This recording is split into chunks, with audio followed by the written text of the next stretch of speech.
నమస్తే, welcome to red TV. ఈరోజు మనతో పాటు ఉన్నారు sun spiritual society founder Vikramaditya garu. మాట్లాడదాం సార్. నమస్తే సార్. నమస్తే అమ్మా.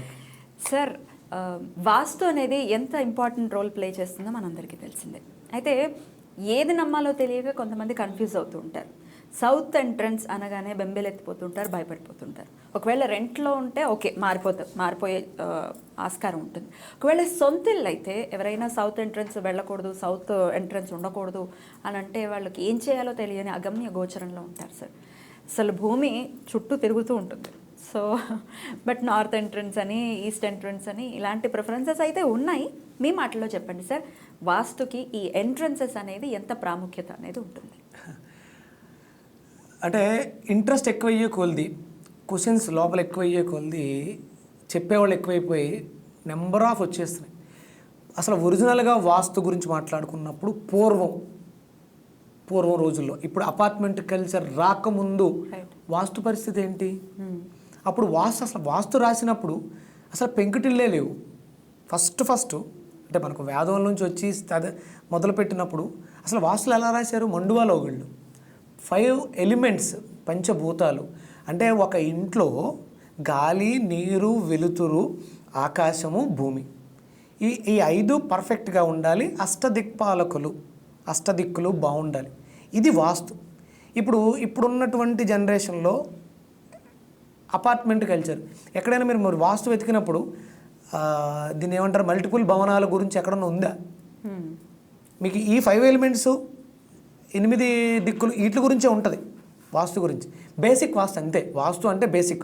ఎలక్ట్రోమాగ్నెటిక్ వేవ్స్ ట్రావెలింగ్, తూర్పు నుంచి పడమరకి, ఉత్తరం నుంచి దక్షిణానికి, దాని ట్రావెలింగ్ ఉంటుంది. ఆ వేవ్స్ పాస్ అవుతూ ఉంటాయి. దానికి ఆటంకాలు కలగకుండా ఇంటిని కట్టుకోవాలి, స్పేస్ ఇవ్వాలి. Right sir. చుట్టూ అంటే ఇంటి చుట్టూ కాంపౌండ్ వాళ్ళు, దానికి దక్షిణానికి తక్కువ ఉండాలి తిరిగే దారి, ఉత్తరానికి ఎక్కువ ఉండాలి, పడమరకి తక్కువ ఉండాలి, తూర్పుకి ఎక్కువ ఉండాలి. ఈ రెండు కలిస్తే ఈశాన్యం అనేది ఏర్పడదు, అది ఎక్కువ ఉంటుంది. అంతేగా, దక్షిణం నుంచి పడమరకి పైకి వెళ్ళినప్పుడు ఒక వాలు, ఉత్తర వాయువ్యం నుంచి నైరుతికి వెళ్ళినప్పుడు ఒక వాలు కలిస్తే అది నైరుతి మూల అవుతుంది. అక్కడ చందు ఏదైతే ఉందో అది చిన్నది ఉండాలి.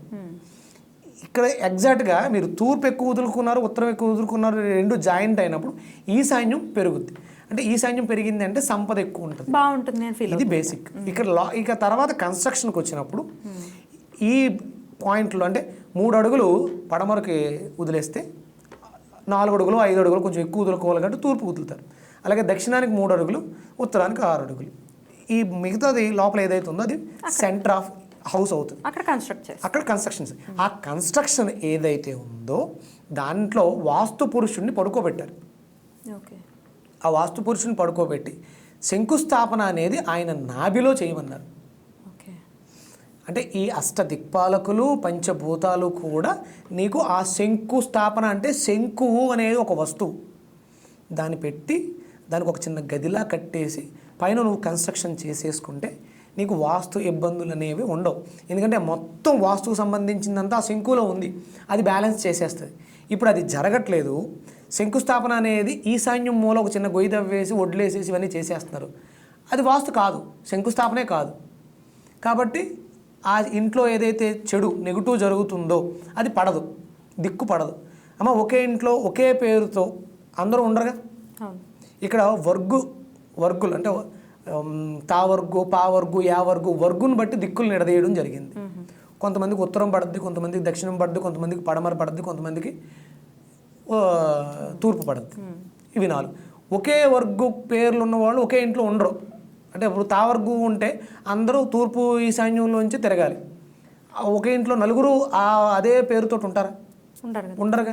నెంబర్ ఆఫ్ పేర్లు ఉంటాయి. ఒకరికి దక్షిణం పడితే వాళ్ళకి ఉత్తరం పడితే, ఒకరికి ఉత్తరం పడితే ఇంకొకరికి తూర్పు పడుతుంది.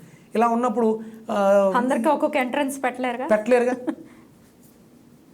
మనకి ఇక్కడ ఎలక్ట్రోమాగ్నెటిక్ ట్రావెలింగ్, అది ఆ ట్రావెలింగ్ డిస్టర్బ్ అవ్వకుండా ఉండడం కోసం బేసిక్. అసలు ఫస్ట్ ఇదంతటికీ స్టార్టింగ్ మూలమే శంకుస్థాపన. అదే పర్ఫెక్ట్గా జరగట్లేదు. ఇక నుంచి అన్నా చేసుకునే వాళ్ళు పర్ఫెక్ట్గా శంకుస్థాపన అనేది పర్ఫెక్ట్గా శాస్త్రీయంగా చేసుకోవాలి. లేదు, ఇప్పుడు జరిగిపోయిన దానికి ఏం చేయాలి అంటే వాస్తు దోషం. అంటే ఇప్పుడు మీరు అడిగినట్టు దక్షిణం గురించి ఎక్కువ భయపడుతున్నారు. భయపడాల్సిన పని ఏమీ లేదమ్మా. దక్షిణం ఎంట్రన్స్ ఉన్నా పర్వాలేదు, ఏమీ పర్లా. దక్షిణానికి అధిపతి కుజుడు, దక్షిణ ఆగ్నేయానికి శుక్రుడు. అక్కడ ఆ ఇంట్లో స్త్రీ ఉంటుంది కదా, ఆ యజమానురాలు స్త్రీ ఉంటుంది కదా, ఉండాలి కదా. దక్షిణ ఎంట్రన్స్ ఆవిడకి సంబంధించింది.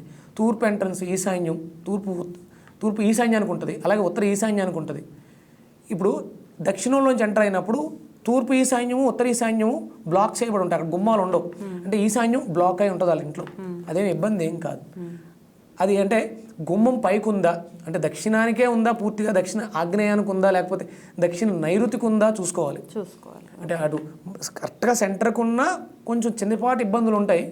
అవి మనం రెగ్యులర్గా ఇంట్లో చేసే పూజా కార్యక్రమాలు వాటితోటి మనం ప్రొడ్యూస్ చేసే పాజిటివ్ ఎనర్జీ వాటిని నిర్వీర్యం చేస్తూ ఉంటుంది మనకు. అందుకనే పూజ అనేది పెట్టారు. ప్రతి ఇంట్లో సంవత్సరానికి ఒకసారి యాగం యజ్ఞం చేయడం ద్వారా అందులోంచి వచ్చే శక్తి, పాజిటివ్ ఎనర్జీ ఆ ఇంటి వాస్తును కూడా మారుస్తూ ఉంటుంది. అంటే భయపడాల్సిన పని అయితే లేదు. అది వాళ్ళకి పడద్దే వీళ్ళకి పడద్దే కాదు. ఒరిజినల్గా ఏంటంటే మీరు గుమ్మంలోంచి బయటకు వచ్చి, సింహద్వారంలోంచి బయటకు వచ్చి రోడ్డు ఏదైతే ఎక్కుతున్నారో అది మెయిన్ ఇంపార్టెంట్. కొంతమందికి తూర్పు రోడ్డు ఉండి ఇంట్లోకి ఆగ్నేయంలోంచి బయటకు వెళ్తారు, లోపలికి వెళ్తారు ఇంట్లోకి, అవి పెద్ద లెక్కలోకి రాదు. ఇది మెయిన్ ఏదైతే ఉందో అది ఇంపార్టెంట్. అలాగే మీరు దక్షిణ ఆగ్నేయంలోంచి ఇంట్లోంచి బయటకు వచ్చి మీరు రోడ్డు మీదకి ఎలా వస్తున్నారో చూసుకోండి. ఇబ్బంది అంటే ఏం లేదమ్మా, సడన్గా బయటకు వస్తే ఏదైనా యాక్సిడెంట్ జరగవచ్చు. డైరెక్ట్ గదిలోంచి ఒకేసారి రోడ్డు మీదకి అడుగు పెట్టేస్తే ఏదైనా వెహికల్ వస్తుంది. అందుకని కొంచెం మనకు స్పేస్ ఇచ్చి బయటకు రావడం, ఇవన్నీ వాస్తు అంటే మనల్ని ఉద్ధరింపడానికే తప్ప భయపెట్టడానికి కాదు. మనకి కోరికలు ఎక్కువైపోయినాయి కాబట్టి చాలా ఇబ్బంది పడిపోతున్నాం అంతే. భయపడాల్సిన పని అయితే ఏమీ లేదు. అందరికీ ఒకే వరకు జరగాల్సిన అవసరం లేదు. ఒకవేళ గ్రౌండ్ ఫ్లోర్ ఉండి ఇంతకు ముందు జరగలేదు అనుకుంటే చిన్న చిన్న పరిహారాలు చేసుకోవడం ద్వారా అవి కూడా రెక్టిఫై అవుతాయి. అంటే ఇప్పుడు మనకి చాలా రకాల వాస్తు రెమెడీస్ చాలా వచ్చేసినాయి. ఎనర్జీ వాస్తు అని చాలా డిఫరెంట్గా చాలా మాట్లాడుతున్నారు. ఫెంగ్షుయి వాస్తు, ఎనర్జీ వాస్తు, జియోపతిక్ వాస్తు, ఇవన్నీ కూడా నెక్స్ట్ లెవెల్. అంత అవసరం లేదు. మెటల్స్ని ఏదో డిక్ చేయడం ద్వారా అని చాలా చేసేస్తారు. అవన్నీ కూడా స్టిక్ చేస్తూ ఉంటారు, కూడా గోడలకు కూడా స్టిక్ చేస్తూ ఉంటారు మెటల్స్. అవి పిరమిడ్స్ని స్టిక్ చేయడం కూడా జరుగుతూ ఉంటుంది. అంటే చూసుకోండి, అంటే మనం విపరీతంగా ఖర్చు పెట్టేయడం ద్వారా కొత్తగా ఏమీ జరగదు. ఇక్కడ వాస్తు అనేది పర్సనల్. నీ ఒంట్లో వాస్తు బాగుంటే నీ ఇంట్లో వాస్తు ఆటోమేటిక్గా దానికి అది సరిపెట్టేసుకుంటుంది. నీ ఒంట్లో లోపల వాస్తు బాగోకుండా అంటే ఏవైతే 5 ఎలిమెంట్స్ ఉన్నాయో 5 ఎలిమెంట్స్ ఇంట్లో ఉన్నాయి, నీ ఒంట్లో ఉన్నాయి. అష్టదిక్పాలకులు నీ ఇంట్లో ఉన్నారు, నీ ఒంట్లో ఉన్నారు. నువ్వు వాళ్ళని ఇక్కడ బాగు చేసుకో, అక్కడ ఒకవేళ ఇబ్బందిగా ఉన్నా అవి అక్కడికక్కడే రెక్టిఫై అయిపోతాయి. భయపడాల్సిన పని అయితే లేదు. ఈ దిక్కు నీకు పడద్దు, ఈ దిక్కు నీకు పడదు, అలాంటి ఇబ్బందులు ఉండవు. వాస్తు అనేది మన ఒంట్లో ఉంది, దాన్ని బాగు చేసుకుంటే సరిపోద్ది. ఇప్పుడు ఆల్రెడీ అయిపోయింది, ఇంట్లోనే ఉంటున్నారు, శంకుస్థాపన కరెక్ట్గా చేయలేని పరిస్థితి ఉంటుంది, వాళ్ళు ఎలాంటి రెమెడీస్ చేయాలి? సంవత్సరానికి ఒకసారి మహాసౌర హోమం చేయించుకోమన్నమ్మా. మహాసౌర హోమం చేస్తే అంటే సూర్యుడు అధిపతి, అరుణపారాయణం సౌరపారాయణం చేసి మహాసౌర హోమం చేస్తారు. ఆ స్వామికి సంబంధించినటువంటి ఒక స్పెషల్ మంత్రాలు ఉన్నాయి 37. వాటిని హోమం చేయడం ద్వారా ఆ వాస్తు దోషాలు ఏవైతే అవన్నీ కూడా పోతాయి. కంపల్సరీ ప్రతి సంవత్సరం చేయించుకోవాలి. ఎవరో ఒకళ్ళ బర్త్డేనో లేకపోతే ఏదో పెళ్లి రోజు ఏదో మనం వేదికగా చేసుకుని కంపల్సరీ ప్రతి సంవత్సరం ఆ ఇంట్లో వాస్తు ఇబ్బందులు వస్తున్నాయి, ఇబ్బంది పడుతున్నాం అనుకున్న వాళ్ళు పాజిటివ్ అయిన వైబ్రేషన్స్ని క్రియేట్ చేసే వస్తువులు పెట్టుకోవడం, ఇంతకుముందు ఎపిసోడ్లో చెప్పినట్టు యంత్రాలు పెట్టుకోవడం. చిన్న చిన్న యంత్రాలు ఉంటాయి, మరి ఏకంగా లక్షల కోట్లు ఖర్చు పెట్టి చేయాల్సిన అవసరం అయితే లేదు. కంపల్సరీ సంవత్సరానికి ఒక హోమం చేసుకోవాలి. Right sir. అండ్ అలాగే అపార్ట్మెంట్ కల్చర్ అనేది కూడా పెరిగిపోయింది కదా. అసలు అపార్ట్మెంట్ మామూలుగా కొనేసుకుంటారు, వాళ్ళు ఏ శంకుస్థాపన పూజ చేశారో ఎవరికి ఏం తెలియని పరిస్థితి అయితే ఉంది సార్. అలాంటి వాళ్ళు ఎలా సార్? ఒకవేళ ఏమైనా నెగిటివ్ ఎనర్జీ ఉంది అంటే కూడా వాళ్ళు కూడా అపార్ట్మెంట్ అయితే కింద గ్రౌండ్ ఫ్లోర్లోనే ఎక్కడో చేసుకుంటే మంచిది. మీ ఇంట్లో అంటే సీలింగ్లు అవి క్లోజ్ అయిపోయి ఉంటాయి. హోమం అయితే కంపల్సరీ అక్కడ మీరు చేస్తే మీతో పాటు 10 మందికి కూడా మంచి జరుగుద్ది. సో నెగిటివ్ ఎనర్జీ ఉంది అనుకుంటే 100% హోమం, 100% హోమం చేస్తేనే నెగిటివ్ డిజాల్వ్ అవుతుంది. అంటే కొన్ని దైవిక వస్తువులు చెప్పాను కదా మీకు, ఆ వస్తువులు ఇంట్లో పెట్టుకోవడం ద్వారా మీ వరకు మీకు ఉపశమనం 100% లభిస్తుంది. దీనికోసం ఏకంగా విపరీతంగా ఆలోచించి మాత్రం ఇబ్బంది పడకండి, ప్రతిదానికి పరిహారం ఉంది. అంటే అపార్ట్మెంట్ కల్చర్లోకి వెళ్ళి పైకి వెళ్ళే కొలది కూడా గ్రావిటీ అనేది తగ్గుతూ ఉంటుంది. ఎప్పుడు కూడా స్ట్రక్చరల్ వాస్తు కింద గ్రౌండ్ వరకే ఉంటుంది, పైకి వెళ్ళే కొలది దాని ప్రభావం తగ్గిపోతూ ఉంటుంది. భయపడాల్సిన పని అయితే ఉండదు. ఇప్పుడంతా మనకి టవర్స్ 19 ఫ్లోర్స్ 10 ఫ్లోర్స్ 20 ఫ్లోర్స్ భయపడాల్సిన పని అయితే లేదు, ఎక్కువ ఎవరో ఇబ్బంది పడకండి, ఏం కాదు. Right sir. అండ్ ఇంకొక పాయింట్ ఈ వాస్తు దాంట్లోనే సార్, వీధిపోటు. వీధిపోటు ఉన్న ఇళ్లలో కూడా రెంట్కి దిగడానికి కూడా చాలా మంది రారు, అయ్యో వీధిపోటు ఉంది వద్దు అని అంటారు. దీన్ని ఎలా చూడొచ్చు సార్? అదే ఎలక్ట్రోమాగ్నెటిక్ వేవ్స్ పాసింగ్, తూర్పు నుంచి పడమరకి, ఉత్తరం నుంచి దక్షిణానికి, ఇంతే కదా. ఇక్కడ మొత్తం మనకి 8 దిక్కులు, అందులో 4 దిక్కులు వీధిపోట్లు ఇబ్బందికరంగా ఉంటాయి. తూర్పు ఆగ్నేయం వీధిపోటు ఇబ్బంది. అంటే ఎలా చూడాలి సార్? మా లాంటి వాళ్ళకి అర్థమయ్యేలా చెప్పండి సార్. మీరు అంటే మనం ఒక బ్లాక్ తీసుకున్నామమ్మా,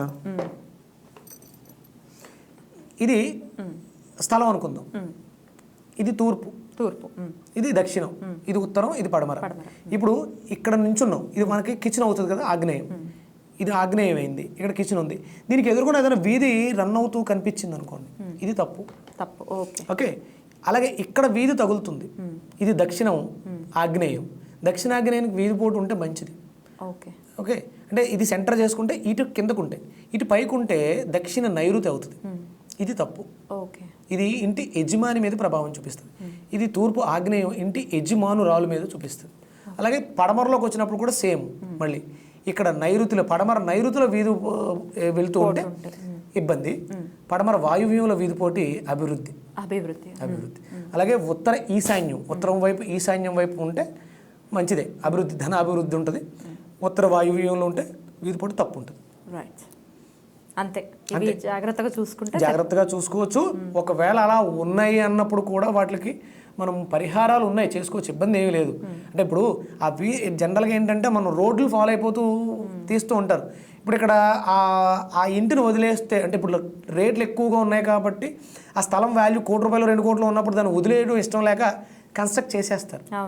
కానీ చాలా ఇబ్బంది పడుతుంటారు. ఎలక్ట్రోమాగ్నెటిక్ వేవ్స్ బాగాలేదు కాబట్టి, అంటే ఎవరికైతే టైం బాగుండదు, ఎవరి ఒంట్లో అయితే వాస్తు బాగుండదు, నా లోపల చెప్పాను కదా, ఇన్నర్ వాస్తు బాగాలేదో అవుటర్ వాస్తు బాగాలేని ఇంటికి వెళ్తాం, నెగిటివ్ నన్ను అట్రాక్ట్ చేస్తుంది, ఆ నెగిటివ్ నేను అనుభవించాలి, కర్మని అక్కడ అనుభవింప చేస్తుంది. Right sir. ఓకే సార్, చాలా చక్కగా వివరించారు. Thank you so much sir. నమస్తే.